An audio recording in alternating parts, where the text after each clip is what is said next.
is Annapolis, and these are the midshipmen who make up the brigade of the United States Naval Academy. These are their stories, full of their laughter, their heartache, their tragedies and triumphs. The stories of the men of Annapolis.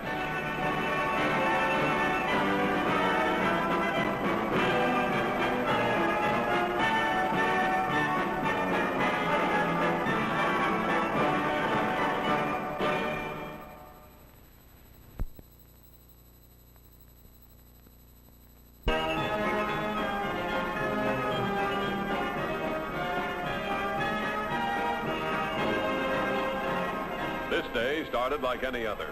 06:15, Navy time. Breakfast. Brigade, Ted. Hut. Seats.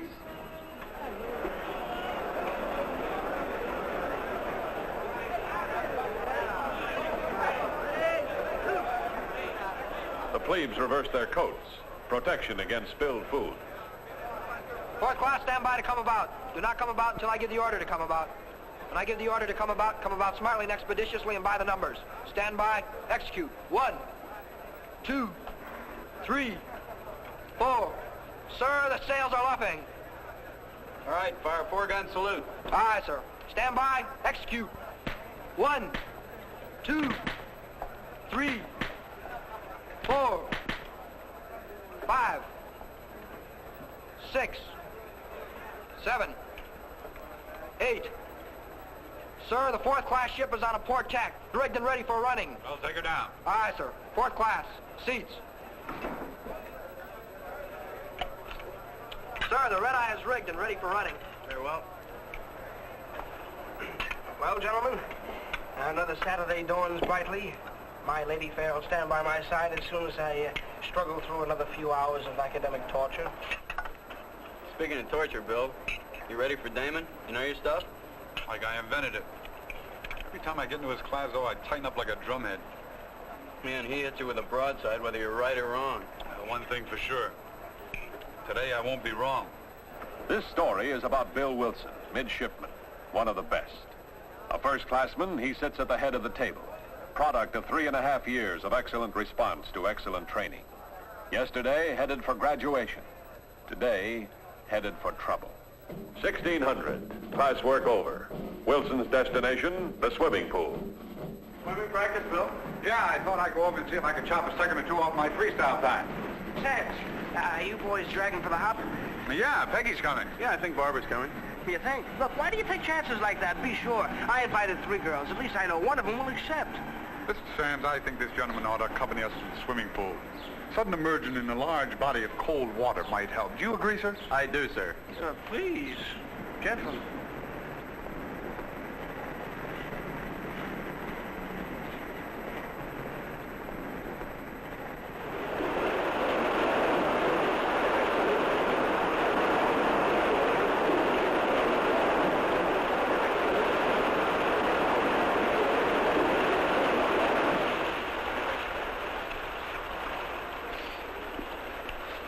Well, talk to me. You know they're not making these watches the way they used to? Oh, come on, quick, come on. What's my time? 52-4. Navy ought to have you classified as a secret weapon. If he were still on the swimming team, they just posted the grades, Bill. How bad is it? What I was afraid of? You're ineligible.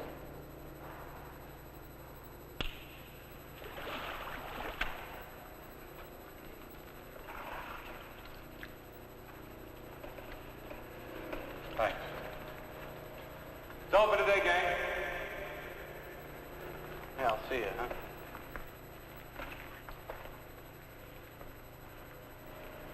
Sorry, Ed. Because of the swimming team? Let's forget about that.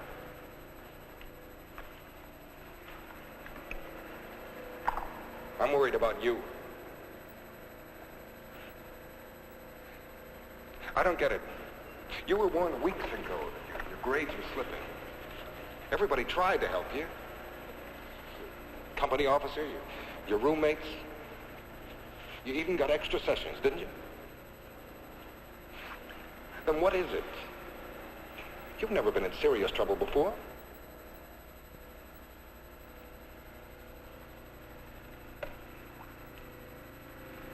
I never had Commander Damon before either. How many in Damon's class are built in, huh? Just me. That's the point, Ed. I couldn't get past Commander Damon if I were John Paul Jones himself. He hates my guts. That's nonsense. Is it? Well, you don't know Damon. I know the Academy. The instructors don't do things that way.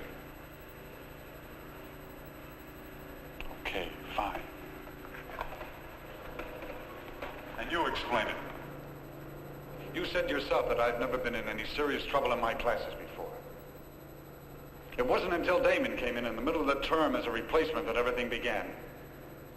I don't know what it is or why it happened, but ever since then I've been a dead duck. Look, Ed, it's because I've been working so hard in his class that I've fallen off on everything else. Now, what more do you want me to do? I don't know, Bill. You better find the answer. Being dropped from sports is one thing. Being dropped from the academy, it's quite another. Don't let it happen.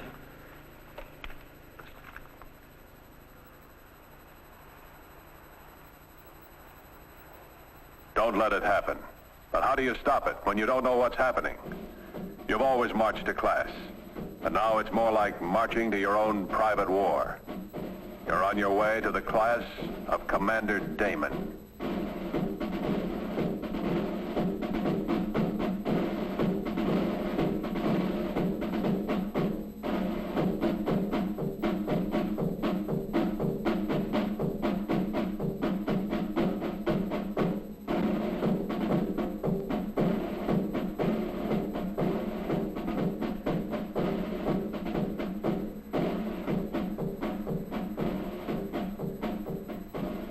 Turn, pull. Left, hey. Uncover. 2.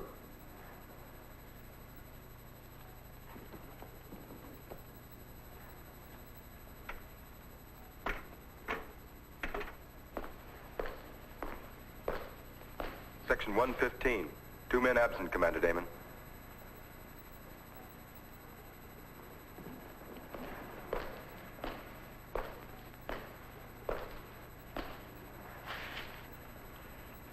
Gentlemen, we have learned that a ship, apparently heavily damaged by enemy action, may be saved from capsizing by proper damage control measures. You see here in this cutaway model a multitudinous number of compartments, so that when one area of a ship has been hit, the damaged compartments can be sealed off. Take a closer look at several of those compartments.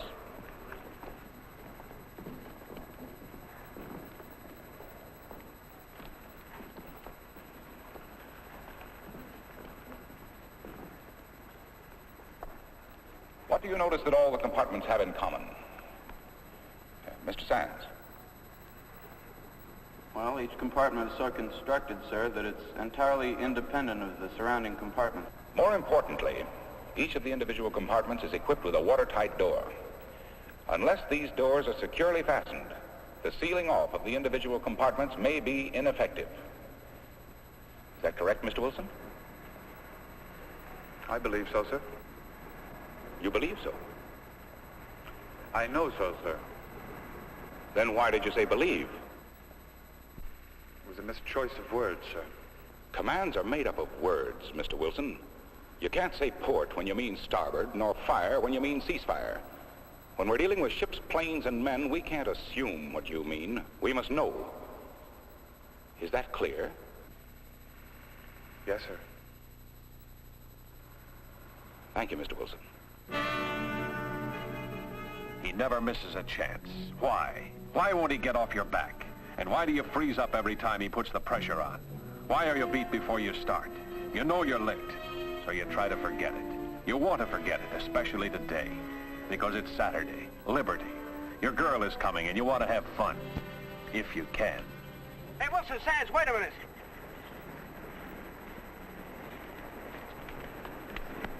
Well, fellas, here we are, 3 shipmates, right? Right. All for one and one for all, right? Right.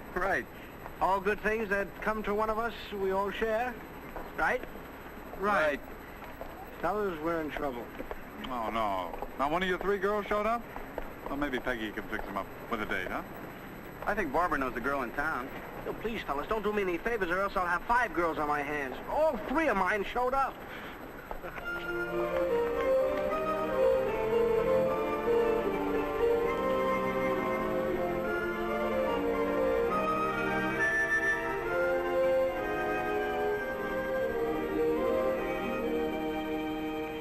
Well, fellas, here we are, 3 shipmates.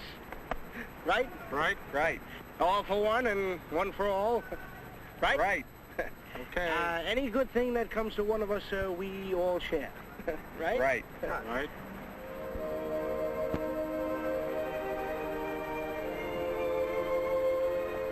Bill, I'm over here.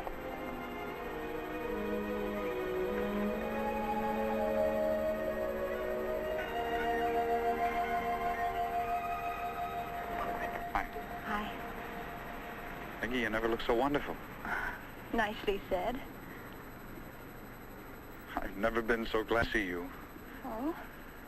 Is this an extra special important hop? No. Just to see you. Be with you. Talk to you. All right. You're with me and you've seen me. Talk to me. Fine. What do you want to talk about? Oh, what do you want to talk about? You're worried about something, aren't you? Disgusted is probably a better word. Look, Peggy, I invited you down here for a nice weekend, so come on. Let's have some fun. Bill, as far as I'm concerned, it takes 2 to have fun. Wouldn't you like to get it off your chest, whatever it is? Maybe a little later, Peg. I can't think clearly about it, much less talk about it. All right, Bill. Where's your car? I left it over at the hotel parking lot. That's fine. I made arrangements for you to stay at the drag house right down the street. We'll drop your bags off there. Then we'll go for a drive. Need a change of scenery.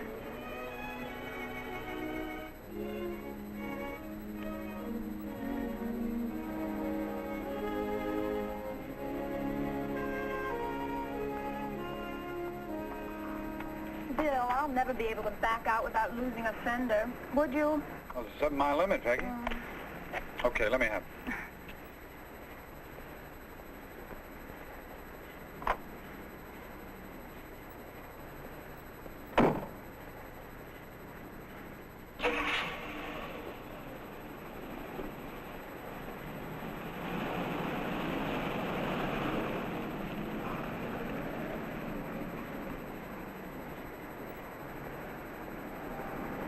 Mr. Wilson?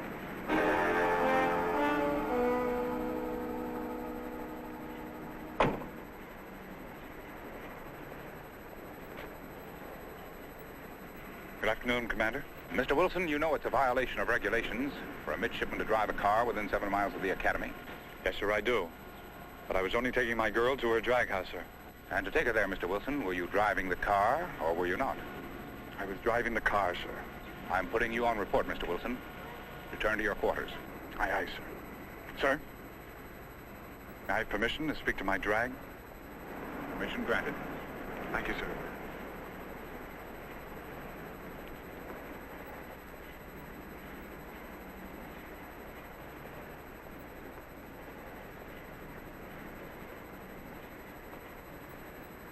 I'll give you a little idea of what I've been fighting. When I first came to Annapolis, when I wanted to make the Navy my life, I thought I was preparing myself for something important, but this... Well, this isn't the Navy. So you finally get the words out, and they don't taste very good. It's hard to say Annapolis isn't the Navy.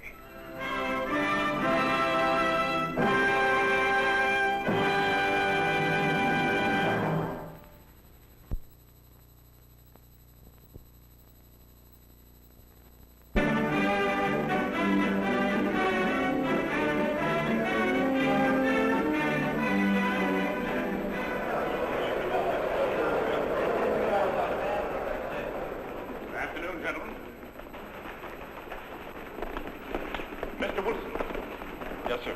Your recitation in class today was not at all satisfactory. I think you should know that your recitation in tomorrow's class will have tremendous bearing on your status. Yes, sir.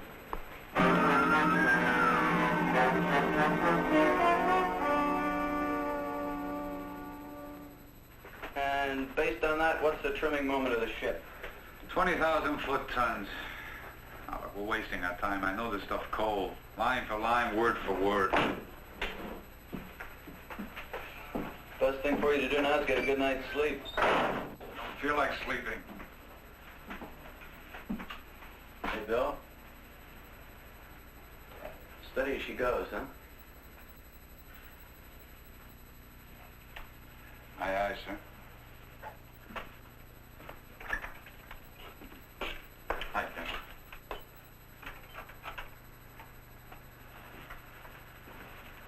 What's up? What else? Damon. Tomorrow's another D-Day. Wonder why Damon does have it in for him. What's the difference? Maybe all the difference in the world. They teach us it's not a good idea to underestimate the enemy. You know, so far Wilson's trouble with Damon's just been a storm. But when Damon talked to Wilson this morning about being prepared tomorrow afternoon, that was a hurricane warning. Tremendous bearing on your status. Don't let it happen. Not at all satisfactory.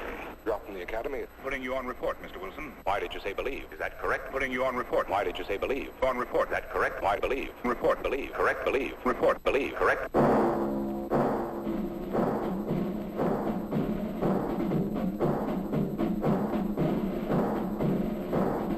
The same drums. For 3.5 years, they've marched you to class and brought you back. But today, they're different. Today, the beat sounds ominous. Today, they're bringing you face to face with Commander Damon, for perhaps the last time.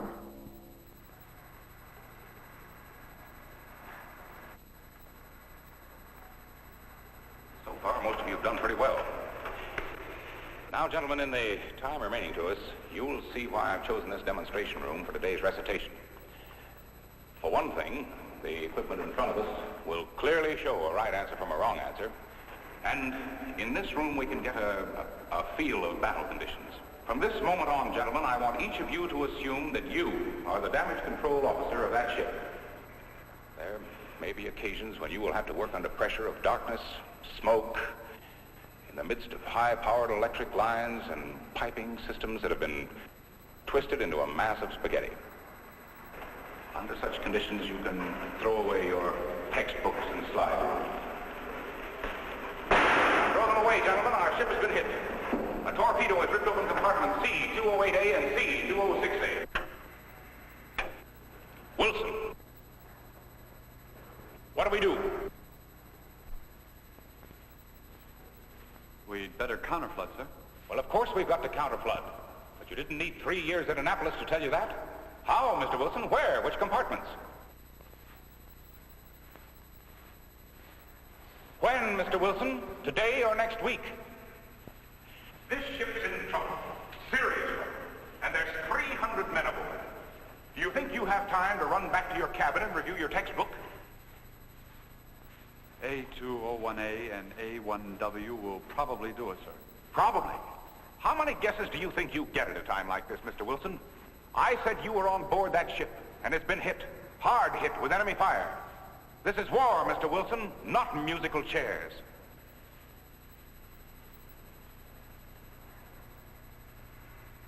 All right. A201A, A1W. Sands, what do we do now? We'd better open up C-203AW and C-209A in order to level her off, sir. Let's try it. You've got the right idea, but one of the compartments is wrong. C-209A would produce too much of a change in trim. It's not a crucial mistake, but mistakes cost lives, ships, wars. When you're in command of a ship, you don't have the right to make a mistake. Learn that, Sands. If you don't learn anything else, learn that. Yes, sir. All right, Mr. Wilson, we'll start over again. Let's suppose the situation was changed. Suppose the first torpedo caught compartment C205AW and C207A. What do you do? Counterflood A4W and A2W. You said A4W. Before you can issue your next order, the ship is hit again, this time by rockets. You don't know where. What do you do about A2W? Nothing, sir, until we find out where we've been hit.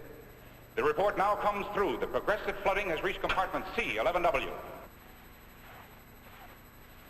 We'll have to flood A2W and A6W. Water in C9W. B2W. C7W. A6W. C201A, C5W, C3W, C209A are all filling with water.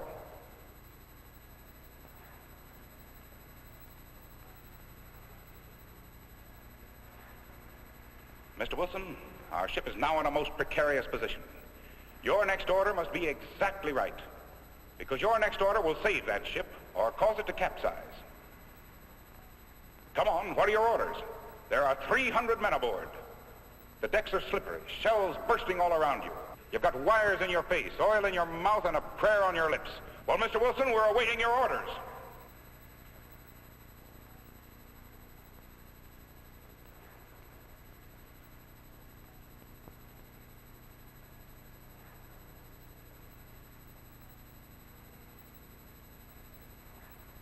Flood B4W, A202A, A201A.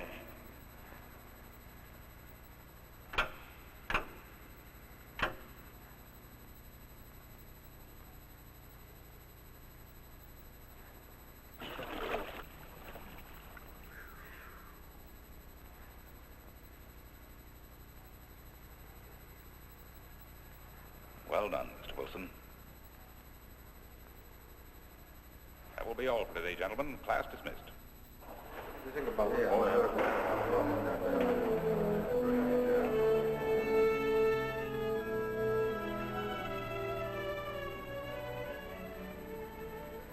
Commander Damon come by yet? No. Why, Bill? What happened?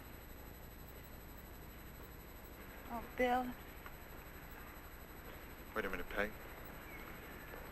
I gotta see him.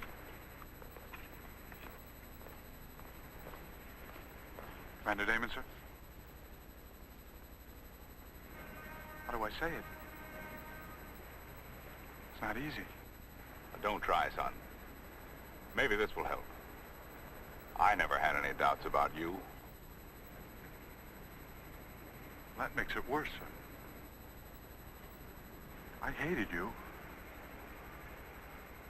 I thought you singled me out. It was something personal. In a way, it was. These things get passed along. Someone at this academy helped me over this same kind of hurdle once. I got the chance to help you. Today I understood that. I got over my tightness and my fear. And I fought back. And I figured you'd be sore, but I didn't care. Then I suddenly found out that you were glad. That you were by my side all along.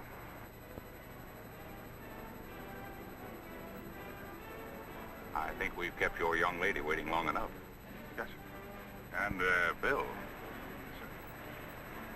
Carry on. Yes, sir.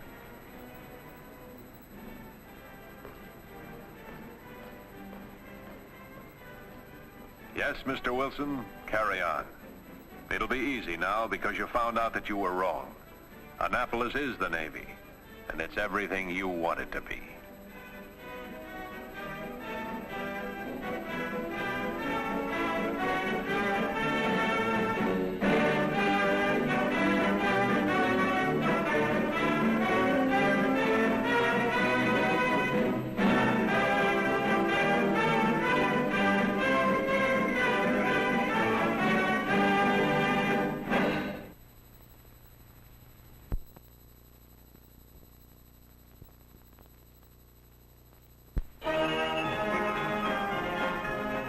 This is Annapolis, the United States Naval Academy, proud of its dignity, its history, its traditions, but most of all, proud of its men. Next week, we will bring you another story of the men of Annapolis.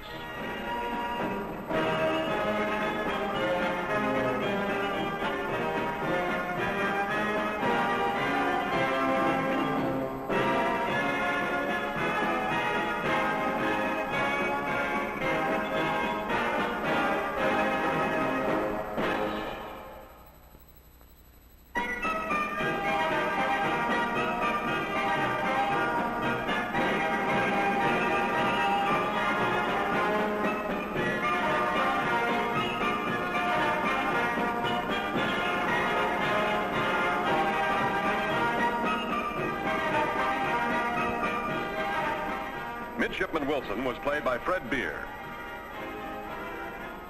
Commander Damon was played by Richard Eastham. Peggy was played by Norma Vinay.